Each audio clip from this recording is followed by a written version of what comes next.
पांढरी, तालुका बार्शी, जिल्हा सोलापूर येथे 79वा स्वातंत्र्य दिन मोठ्या उत्साहात साजरी करण्यात आला.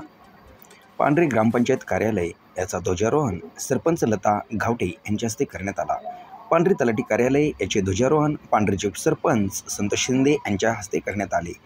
तसेच जिल्हा परिषद प्राथमिक शाळा पांढरी याचे ध्वजारोहण शाळा व्यवस्थापन समितीचे अध्यक्ष बाळासाहेब जानराव व उपाध्यक्ष शिवहरी घावटे यांच्या हस्ते करण्यात आले. यावेळी पांढरी तलाठी SP मोठे व सुरवशे सर, गुळवे सर, ग्रामपंचायत शिपाई बाबूराव जावळी व सेवक अंकुश मुंडे, सर्व कर्मचारी व ग्रामस्थ मोठ्या संख्येने उपस्थित होते.